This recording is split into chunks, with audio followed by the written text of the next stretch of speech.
जब हम कल सोकर उठेंगे तब हमारे आंखों में इतने आंसू होंगे कि अब हमारा घर परिवार बाल बच्चे को क्या होगा। हम किनके घर में जाएंगे, क्या भीख मांगेंगे? जो 18 वर्षों से लगातार काम करते आ रहे हैं, इनको आप बेरोजगार ना करें, क्योंकि सरकार रोजगार देती है ना कि रोजगार छीनती है। हमने सोचा कि जब हमारी मांग एक है, हमारा उद्देश्य एक है, तो हम अलग अलग क्यों बटे? हमारी ताकत को एक कर। संयुक्त मोर्चा के तत्वाधान में आज आंदोलन बिल्कुल। और आगामी जहाँ नियमित रोजगार की बात आती है वहाँ पर ये आरक्षण में फंसाते हैं। तो शुक्रवार गया, शुक्रवार अटेंडेंस लगाई और शनिवार नहीं गए तो शनिवार की भी कटेंगी और इतवार की भी कटेंगे। मतलब दोहरा मापदंड ये अटेंडेंस में यदि अवकाश नहीं मिलता, अब्सेंट लगती है हमारे। एक साल सैलरी मिलती है तो 12 महीने का अनुबंध होता है, लेकिन हमको 10 महीने ही सैलरी दी जाती है सर। केवल 10 महीने में, केवल 10 महीने। 2 महीने अभी कल से परसों से छुट्टी हो जाएगी सर। हम निकाल देते हैं सर, 2 महीने के लिए निकाल दिया जाता हमको। भी कोई गारंटी नहीं कि पुनः उसी स्कूल में लगे हम लोग, कुछ बाहर भी हो जाते हैं। चलो 50 किलोमीटर तक अतिथि शिक्षक पढ़ाने जाता है, डेली का 100 रुपए का पेट्रोल जाना पड़ता है। गाड़ी से पेट्रोल, घर से जेब से खर्चा लगा के वेतन मिलता महीने 2 महीने में मिलता। महीने में 3 सत्र हो जाते हैं उनके। ऐसी मिली भगत से वो अपने लोगों की भर्ती करते हैं। ये भी तो पूछिए वर्ग 3 का कितना है? वर्ग 3 का कितना? केवल 10,000। केवल 10,000 रुपए। 10,000 कि जब रेगुलर टीचर आ जाता है तो उसमें से भी हमारे को बाहर कर दिया जाता है, यानी हमारा भविष्य कहीं से कहीं भी कोई भी सुरक्षित नहीं है। नमस्कार, द लपेटा देख रहे हैं आप और मैं हूं आपके साथ आदर्श पांडे। इस वक्त राजधानी के अंबेडकर पार्क में हूं मैं, और ये वो स्थान है जहां अतिथि शिक्षक, प्रदेश के तमाम जिलों के अतिथि शिक्षक यहां मौजूद हैं, आए हुए हैं। क्यों? क्योंकि उनकी विभिन्न मांगे हैं। मांगे क्या है? मांगे हैं रिक्त पदों पर भर्ती की। गुरुजी की तरह तर्ज पर प्रदेश में रिक्त पदों पर न्यूनतम पद अनुभवी अतिथि शिक्षकों पर रखा जाए, ऐसी तमाम मांगे हैं। 12 माह का अनुबंध लागू किया जाए, विभिन्न मांगे हैं। पर ये मांगे क्या हैं और ये प्रदर्शन क्यों करना पड़ रहा है? आखिरकार अतिथि शिक्षकों को क्या क्या दिक्कतें हो रही हैं, तमाम हम पहलुओं को हम समझेंगे।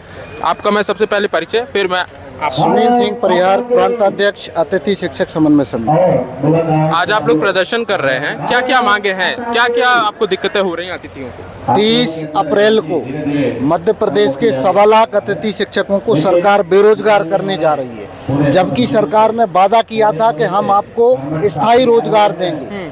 तो हम यहाँ सरकार को आग्रह करने आए कि आप अपने वादे को निभाइए, क्योंकि आपने हमको वार्षिक अनुबंध की बात कही थी। आप अतिथि शिक्षकों का भविष्य सुरक्षित करें, उनका वार्षिक अनुबंध करें, ताकि अतिथि शिक्षक बेरोजगार ना हो। आपका कहना है ये 30 अप्रैल के बाद अतिथि शिक्षक बेरोजगार हो जाएगा? जी, अनुबंध खत्म हो जाएगा। वार्षिक अनुबंध खत्म, वार्षिक अनुबंध का घोषणा की है लेकिन उसको लागू ही नहीं किया। 30 अप्रैल को बाहर कर देंगे, जुलाई अगस्त में जाके ज्वाइनिंग देंगे। पिछले 18 सालों से जो प्रक्रिया चली आ रही है, अब पिछले अगस्त से जुलाई तक का वेतन अतिथि शिक्षकों को मिलेगा या नहीं मिलेगा? नहीं मिलेगा। अतिथि शिक्षक उस समय बेरोजगार बैठा रहेगा। बिल्कुल, हम यही चाहते हैं कि 18 साल से हम 2-3-4 महीने के लिए बेरोजगार रहते हैं, तो सरकार ने जो वादा किया है कि आपका वार्षिक अनुबंध करेंगे, आपका भविष्य सुरक्षित करेंगे, तो हम सरकार से निवेदन कर रहे हैं कि अतिथि शिक्षकों को जो 18 वर्षों से लगातार काम करते आ रहे हैं, इनको आप बेरोजगार ना करें, क्योंकि सरकार रोजगार देती है ना कि रोजगार छीनती है। वादा किया था, वादा खिलाफी हो रही है क्या अतिथि शिक्षकों के साथ? वास्तव में सरकार जो वादा करके और मुखर रही है, ये इस प्रकार की स्थिति मध्य प्रदेश में बेरोजगार के साथ बिल्कुल घोर अन्याय हो रहा है, और इस अन्याय के खिलाफ हम आज खड़े हैं। एक दिन बाद हम बेरोजगार हो जाएंगे, अब हमारे घर परिवार बाल बच्चों का क्या होगा? ये ऐसी लंबी आस लगाते हुए 18 वर्ष तक हमने जो शोषण सरकार ने किया है, और इतनी हमारी पीड़ा हमारी सरकार ने लगातार हमारे साथ जो वादे किए हैं, वो वादे आज तक पूरे नहीं हुए। क्या ये जुमला था कि ये चुनाव जीतने के लिए था? और इस प्रकार की पॉलिसी बनाकर हमारा जीवन का एक अमूल्य समय जो हमने शिक्षा के क्षेत्र में दिया है, वो जीवन का अमूल्य समय सरकार आज हमारे साथ में अन्याय कर रही है। लगभग कितनी संख्या अतिथि शिक्षकों की प्रदेश में? मध्य प्रदेश में अभी वर्तमान में इसे 1 लाख लोग कार्यरत हैं। 1 लाख अतिथि शिक्षक कार्यरत होने के बाद अब कल बेरोजगार हो जाएंगे। बेरोजगार हो जाएंगे ना, अब क्या होगा? मतलब जब हम कल सोकर उठेंगे तब हमारे आंखों में इतने आंसू होंगे कि अब हमारा घर परिवार बाल बच्चे को क्या होगा। हम किनके घर में जाएंगे, क्या भीख मांगेंगे? किनके यहाँ रोजगार मांगने जाएंगे? और ये रोजगार सरकार देने के लिए बनी है कि रोजगार छीनने के लिए बनी है? इसलिए आज आने वाले समय में मध्य प्रदेश का ये 72,000 शिक्षक रोड पर आएगा। पूरे देश भर में हम न्याय की भीख मांगेंगे। हम बैठेंगे नहीं, हम हारेंगे नहीं। हम लगातार निरंतर जब तक हमारी जीत नहीं होगी, जब तक हम सड़कों पर रहेंगे। ये सरकार को हम एक संकेत दे रहे हैं कि आप ही के प्रदेश के हम बालक हैं, आप ही के प्रदेश के निवासी हैं। क्या हमारे साथ इतना बड़ा अन्याय होगा जो आप बेरोजगार करेंगे? हम बेरोजगार नहीं सहेंगे। पवार साहब, क्या क्या मांगे थी सरकार ने, क्या क्या बातें कही थी जो अब पूरी नहीं हो पा रही हैं? अब प्रदर्शन 44 डिग्री के तापमान में आप लोगों को प्रदर्शन जी, आज इस भीषण गर्मी में 43 डिग्री सेल्सियस तापमान पर इसलिए आना पड़ा कि विगत 18 वर्षों से हमें हमारी मांगों को लेकर आश्वासन ही मिल रहा है, परंतु अभी तक हम लोग ये सोचते रहे कि आज नहीं तो कल, कल नहीं तो परसों हमारी मांगों का निराकरण होगा, परंतु सरकार ऐसा लग नहीं रहा है कि हमको लेकर गंभीर है। इसलिए हमने जो 4 संगठन हमारे अलग अलग थे और समय समय पर अलग अलग धरना प्रदर्शन कर रहे थे, जिससे कहीं ना कहीं हम कमजोर हो रहे थे और सरकार उसका फायदा उठा रही थी। हमने सोचा कि जब हमारी मांग एक है, हमारा उद्देश्य एक है, तो हम अलग अलग क्यों बटे, हमारी ताकत को एक कर। संयुक्त मोर्चा के तत्वाधान में आज आंदोलन बिल्कुल, और आगामी विशाल मैं मांगों पर आता हूँ। इसमें सबसे पहले आप मांग मुझे बताइए, मैं आप सभी से समझना चाहता हूँ। ये जो पहली नियमितीकरण एवं संविदा संबंधित मांग है, ये क्या मांग है, कैसे होना चाहिए, कैसे क्रियान्वयन होना चाहिए? हम चाहते हैं कि सरकार स्थायी नीति बनाकर हमको स्थायी रोजगार दे। अभी क्या है, बीच में हमको 2-3 महीने के लिए बेरोजगार कर देती है, क्योंकि हमारा जो शिक्षा की ये मर्यादा है, हम शिक्षक होने के नाते अब हम कोई दूसरा काम धंधा नहीं कर पाते। तो सरकार से आग्रह कर रहे हैं कि अन्य शिक्षकों की भांति हमारा सेवा काल भी 12 महीने का होना चाहिए। आरक्षित में 50% का ये दिया हुआ शिक्षकों के लिए निर्धारित किया जाए, ये क्या है? जो शिक्षक भर्ती होती है, भर्ती होती है, उसमें हमें आरक्षण तो दे दिया गया है, वो मिल चुका है, लेकिन हमारी मांग ये है कि जो हमने पढ़ाया हुआ है उसके 4 अंक प्रति ईयर, जो शिवराज सिंह चौहान जी ने कहा था कि आपको 4 अंक प्रति ईयर बोनस अंक और अधिकतम 20 अंक देंगे, वो हमको शिक्षक भर्ती में मिल जाए तो हमारे बहुत सारे जो अनुभवी साथी हैं वो नियमित शिक्षक में लग जाएंगे। और जो भी पद रिक्त हैं प्रदेश में, उसका 30% पद भी जो साथी अनुभवी हैं उनको वो परीक्षा लेकर जो भी कर दें, नियमित कर दें। स्कोर कार्ड में सुधार की बात है, ये क्या मांग है, कैसे सुधार होने की बात आप रख रहे हैं? भाई साहब, ये आपने बहुत अच्छा प्रश्न किया कि अतिथि शिक्षक को अतिथि शिक्षक बनाने के लिए ये उनके स्कोर कार्ड में बोनस अंक दे रहे हैं। जहाँ नियमित रोजगार की बात आती है वहाँ पर ये आरक्षण में फंसाते हैं और आरक्षण लागू करके भविष्य बर्बाद करते हैं। तो हमारा सरकार से आग्रह और निवेदन है, प्रमुख मांग ये है कि हरियाणा मॉडल के तर्ज पर, ठीक है, वरिष्ठता और कार्य अनुभव के आधार पर सर्वप्रथम पहले अतिथि शिक्षकों का भविष्य सुरक्षित किया जाए और जो कार्यरत अतिथि शिक्षक है उनको अभी मतलब 30 अप्रैल 2026 में बेरोजगार न किया जाए। ये हरियाणा मॉडल कब लागू हुआ हरियाणा में? ये हरियाणा जो है अभी विगत वर्षों में भाजपा सरकार नहीं किया। जी, भाजपा सरकार ने भाजपा सरकार हरियाणा का भाजपा सरकार लागू कर सकती, मध्य प्रदेश सरकार नहीं करेगी। नहीं, अब ये उनको विचार करना पड़ेगा।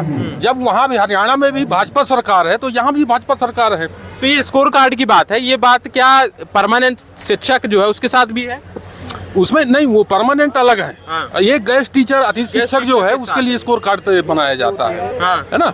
और हम ये चाहते हैं कि नियमित भर्ती में भी है उसमें बोनस अंक दिए जाए, 1 वर्ष के 10 अंक, अधिकतम 150 अंक दिए जाए। तो हमारा ये निवेदन है सरकार से, और यदि हमारी मांगों पर उदारता पूर्वक विचार नहीं किया जाता तो आने वाले समय में ये हम सरकार को विवश कर देंगे और ऐतिहासिक आंदोलन करने के लिए मजबूर होंगे। ये चौथी मांग है आपकी सेवा निरंतरता की, 12 माह के अनुबंध की।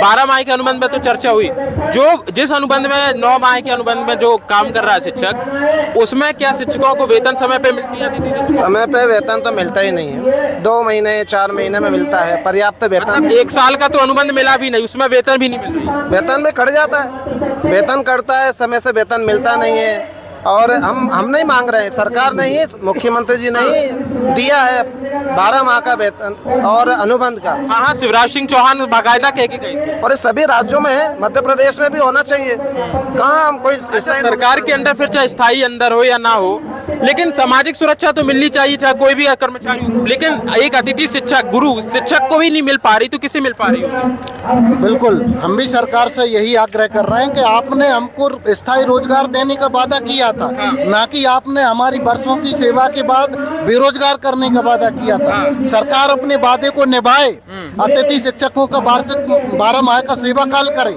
ठीक है। एक ये अटेंडेंस का इशू क्या है पवार साहब? देखिए, ये अटेंडेंस को लेकर सरकार ने अतिथि शिक्षक और नियमित शिक्षक दोनों के लिए आदेश किए, परंतु यदि नियमित शिक्षक ये अटेंडेंस नहीं लगाता है फिर भी उनके जो निर्धारित तिथि है उनका वेतन आ जाता है, और यदि अतिथि शिक्षक ये अटेंडेंस नहीं लगाता उस दिन का उसका वेतन कट जाता है। और दूसरी बात, अतिथि शिक्षकों के साथ एक समस्या है, जैसे शनिवार इतवार छुट्टी रहती है। मान लो शनिवार किसी कारणवश स्कूल नहीं गया तो शुक्रवार गया, शुक्रवार अटेंडेंस लगाई और शनिवार नहीं गया तो शनिवार की भी कटेंगी और इतवार की भी कटेंगे, मतलब दोहरा मापदंड ये अटेंडेंस में। यदि शनिवार को शिक्षक स्कूल नहीं जाएगा तो रविवार की भी वेतन काट लेंगे। बराबर है। ये 2 दिन का करता। ये कौन सा नियम है भाई? 4 छुट्टी है और वर्किंग डे में आपने ये अटेंडेंस नहीं लगाई तो 5 दिन का आपका वेतन कटेगा। ये गलत है। तो लपेटा पर हम लगातार अतिथि शिक्षकों के इस आंदोलन को कवर कर रहे हैं। ऐसे में हमारे साथ मध्य प्रदेश के विभिन्न जिलों से अतिथि शिक्षक हैं। समझता हूँ कि क्या मांगे। क्या नाम है आपका? मेरा नाम शंभू लोग। कहाँ से आप? मैं बड़वानी जिले से। बड़वानी से आप यहाँ प्रदर्शन कर रहे हैं, मांगे क्या क्या है? हमारी मांगे है, हमको सामाजिक सुरक्षा प्रदान की जाए।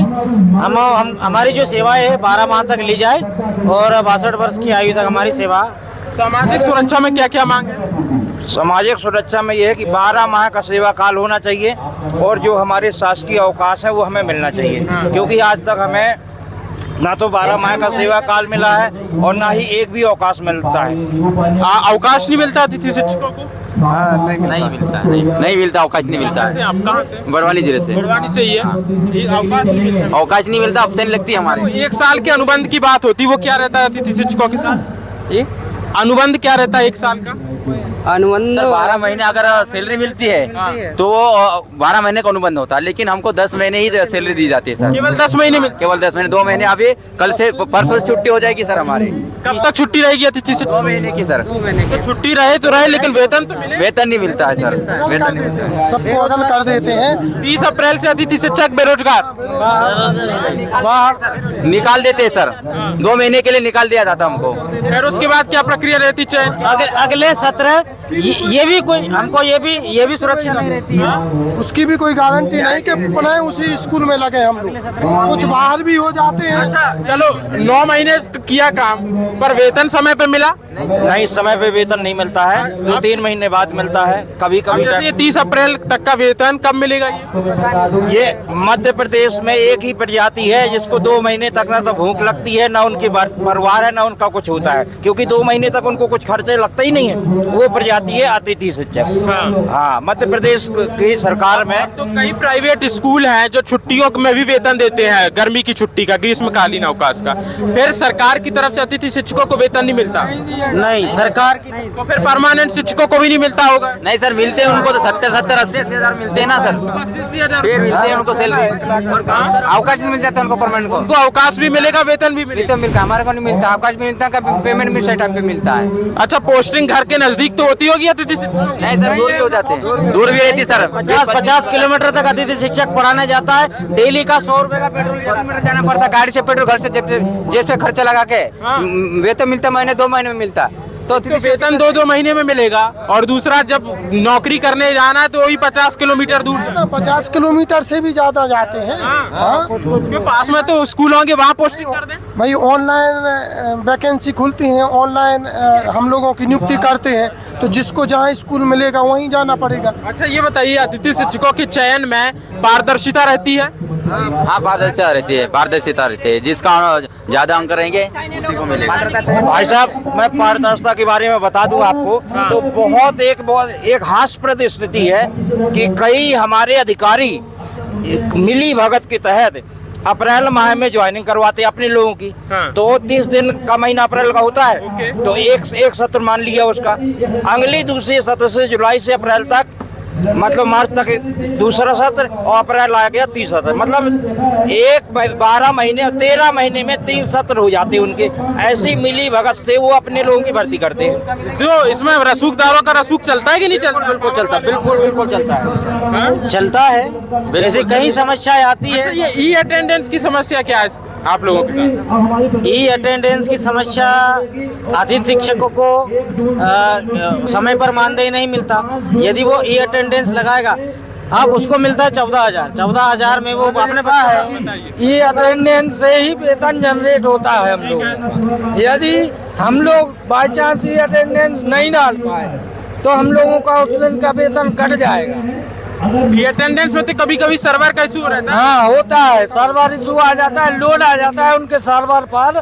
इस वजह से हम लोग पहुंचने के बाद भी अटेंडेंस नहीं लगा पाते समय पे। और यदि आप लोगों की अटेंडेंस नहीं लगेगी तो वेतन कट जाएगा। बिल्कुल कटता है। हाँ वेतन काट देते, वेतन काट देते हैं। वेतन कट जाता है। बात करते जिला शिक्षा अधिकारी से बात करते आप लोग की ऐसा क्यों होता है वही सर्वर के? बस वो तो सर्वर का बोल देते कि ऊपर से सर्वर हो रहा, हम लोग क्या कर सकते, कुछ नहीं कर सकते, ये जवाब दे देते। प्रिंसिपल सर से भी वेरीफाई नहीं कराते कि आए नहीं, हम लोग रजिस्टर में साइन भी करते हैं तो वो उससे वेरीफाई नहीं कराते हैं। आपका ही अटेंडेंस हम लेंगे, बाकी तुम जो लोग कि हम लोग हैं प्रेजेंट वहाँ पे और अटेंडेंस नहीं डली तो इसका कोई प्रूफ नहीं है कि हम लोग आए हैं, बल्कि हैं हम लोग वहाँ पे। अच्छा, एक समय आया था जब ई अटेंडेंस के कारण वेतन कट रही थी, आप लोगों को फिर प्रदर्शन करना पड़ा था ई अटेंडेंस को लेकर। ई अटेंडेंस को लेकर के प्रदर्शन करा बना, बड़ी मुश्किल से जुलाई और अगस्त का वेतन मिला। लेकिन आज भी अगस्त सितंबर में जिन अतिथि शिक्षकों ने अटेंडेंस नहीं लगाई तो 8 से 10 दिन का वेतन आज दिनांक तक नहीं मिला है। आज भी वो विद्यालय गए हैं। ये बताइए, तो जैसे ई अटेंडेंस किया आप लोगों ने, तो केवल अतिथि शिक्षक ही ई अटेंडेंस लगाएगा या बाकी शिक्षक भी लगाएगा? बाकी शिक्षक भी लगाते हैं उनके मोबाइल से, उनके पैसे कटे नहीं, उनके पेमेंट नहीं कट रहा है सर अभी तक। उनका क्यों नहीं नहीं दी जा रही है? 5-6 महीने हो गए वो लगा नहीं रहे। मैं बता रहा हूँ उसके बारे में। क्या है, टीचरों को से छूट दी गई है, उनका ऑफलाइन मानदेय बन रहा है, जो उनका वेतन है वो ऑफलाइन बन रहा है। तो अतिथि शिक्षक को छूट नहीं मिलेगी और शिक्षक को मिलेगी। क्यों मिलेगी? का ऑफलाइन मानदेय जनरेट होगा, लेकिन अतिथि शिक्षकों का ऑफलाइन मानदेय जनरेट नहीं करते। उनका मिलता है लेकिन अतिथि शिक्षकों को ये छूट नहीं दी जाती। तो हमारे साथ कहीं ना कहीं जो रेगुलर शिक्षक है और हमको जो है भेदभाव किया जा रहा है, और जो रेगुलर शिक्षक है हमको वो हाई की नज़र से देखते हैं कि ये अतिथि शिक्षक है। इस प्रकार से हमें जो है मानसिक रूप से भी कहीं कहीं परेशान। मजबूरी में ये अटेंडेंस लगानी पड़ती है क्योंकि वेतन कट जाता है। पोर्टल से ही वेतन जनरेट होता है हम लोगों का।